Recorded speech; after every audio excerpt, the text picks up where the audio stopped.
जिसके सदक़े में हम पैदा हुए, जिसने हमें इज्जत दी, जिसने हमें शोहरत दी, जिसने हमें दौलत दी, उसकी तारीफ पर अगर अली के शिया ना खुश हुए तो कौन खुश हुए। मगर अजीजों, इतनी फजीलतों वाला नबी जिसका नाम मोहम्मद, लाजवाल बेमिसाल फजीलतों का मालिक अली, उसी का बेटा करबला में नरग़े आदा में घिरे। आज मुहर्रम की दूसरी तारीख। हाँ आज़ादारों, ये 2 मुहर्रम वुरूद करबला कहलाती है। अरबी में वुरूद कहते हैं दाखिले, पहुंचने। हुसैन का छोटा सा काफिला आज 2 मुहर्रम को करबला पहुंच गया। तारीख बताती है कि जब करबला पहुंचा तो हुसैन जिस सवारी पर सवार थे वो सवारी रुक गई। जानवर को भी पता था कि यही करबला, जानवर को भी पता था यही करबला, हैवान बता रहा था यही करबला है। तो क्या इमाम को नहीं मालूम था? खूब मालूम था। अंसार को बताना चाह रहे थे, गुलामों को सलीका सिखा रहे थे। इमाम ने कहा चल अस्पे बावफा, चल कदम और बढ़, करबला तक पहुंचा दे। सवारी में कदम न बढ़ाया। मौला समझे ये सवारी थक गई, मतलब मौला नेचुरल नहीं समझे थे, लोगों को समझाने के लिए बता रहे थे कि शायद ये सवारी चलते चलते थक। अब्बास दूसरी सवारी लाई जाए, दूसरी पर बैठे। इस तरह से 7 घोड़े इमाम ने तब्दील किए, मगर किसी ने कदम आगे ना बढ़ाया। आवाज दिया अकबर, कासिम और मोहम्मद, यहाँ के बस्ती दूर दिखाई देती है, यहाँ के रहने वालों को बुला। वहां के मकामी रहने वाले आए। नबी के नवासे ने पूछा इस जमीन को क्या कहते हैं?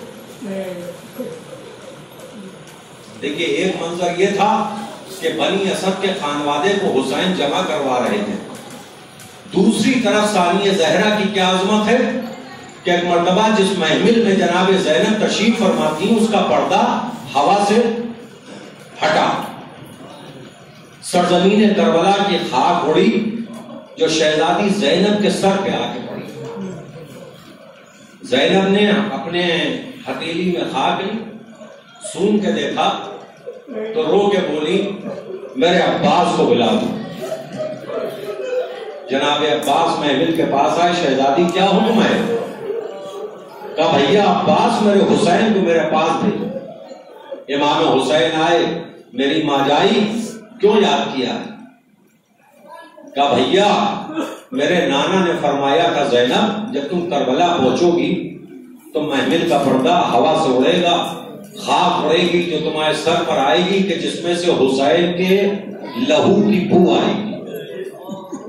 ए भैया सुन के देखो तुम्हारे लहू की खुशबू आ रही।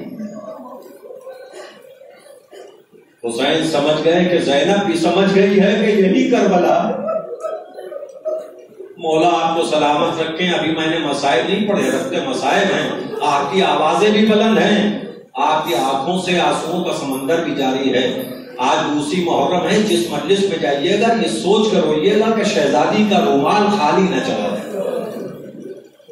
जिए जो अगले बरस हम हैं और ये गम फिर है, जो चल बसे तो ये अपना सलाम है। एक मर्तबा हुसैन ने काफिले को रोक दिया, काफिला रुक गया। जमीन पर घुड़सवार आ गए, नाका सवार आ गए। इमाम हुसैन ने खानवादे बनी असद को करीब बुलाया, कहा इस जमीन का नाम किसी ने कहा मौला अर्ज़े नवा है, अर्ज़े नैनवा है। किसी ने कहा मौला अर्ज़े करबला है। कहा बस इसी का इंतजार था, करबला। ये बताओ ये जमीन किसके नाम? बताने वालों ने बताया, इमाम हुसैन ने कहा ये जमीन की कीमत बताई जाए और मेरे गोद के पाले और मोहम्मद के नाम बैनामा किया जाए। बनी असद वालों ने खाक पर घुटनों को टेका, हाथों को जोड़ा, मौला कायनात आपकी है, ये जमीन आपकी है। मौला कैसी दौलत? कहा नहीं, जितना मैं कहूं उतना कर दो। कल की मजलिस में वजह पढ़ूंगा फजाइल में कि इमाम ने जमीन क्यों खरीदी। इमाम मसलहत मासूम। एक मर्तबा क्या हुआ, इमाम ने रकम पूछी, रकम तो किसी ने ना बताई, सब गड़गड़ाते रहे। जनाब ज़ैनब को खबर किसी ने दी कि उन्होंने मोहम्मद के नाम करबला की जमीन का बैनामा हुसैन करा रहे हैं। एक मर्तबा ज़ैनब ने फिर अपने भाई को याद किया कि मेरे भाई को भेजा जाए। देखिए क्या क्या राज थे मोहब्बतों। चूंकि उन्होंने मोहम्मद को मामू ने पाला था, इसलिए मामू चाहता था कि भांजों के नाम बैनामा। जनाब ज़ैनब ने अली अकबर को पाला। तो यहां भाई बहनों में यह बहस नहीं थी कि जिसको मैंने पाला है उसके नाम है।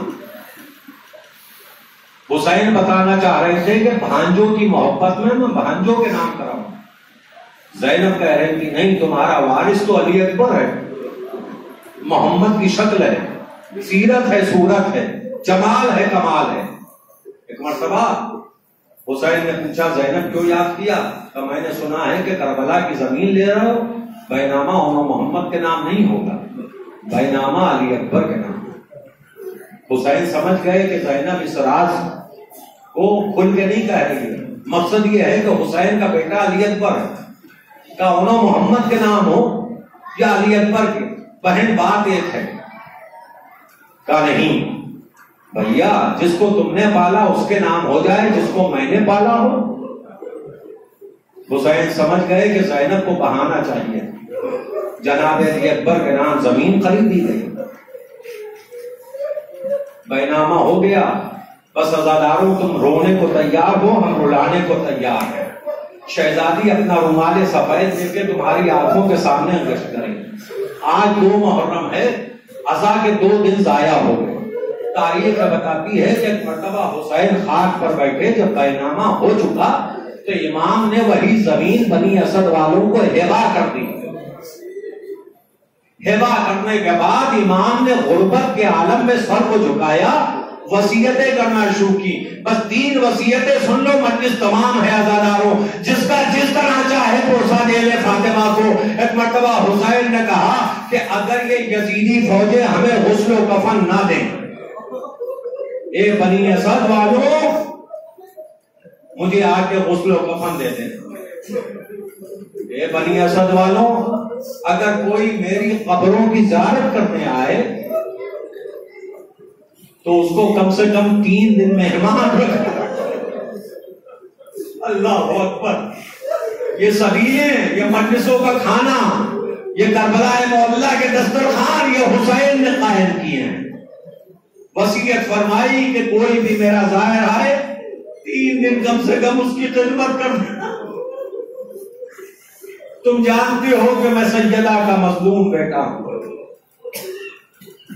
एक मर्तबा वसीयत सुन ली गई।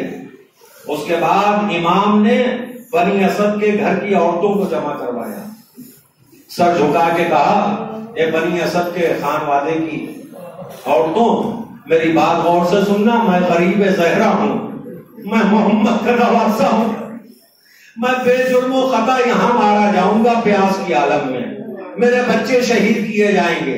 देखो, अगर तुम्हारे मर्द जालिमों के जुल्म के खौफ में मुझे ना दफनाने आए, गुस्लो कफन ना दे, तो अपने घर में बैठ के अपने मर्दों को गैरत दिलाना, हया दिलाना कि नबी का नवासा है कफना दो, नबी का नवासा है दफना दो। बस आखिरी वसीयत, मेरे कलेजे में ताकत नहीं जो हक के मसाइब अदा करूं, मिंबर छोड़ने पर तैयार हूं। सहरा का रुमाल अज़ादारों खाली न जाए।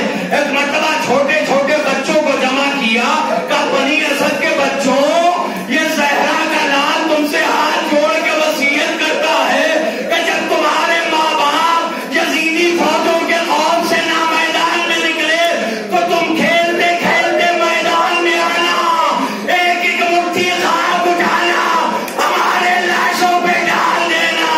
अरे बच्चे सर पीट के रोने लगे, ए मौला ऐसी वसीयत क्यों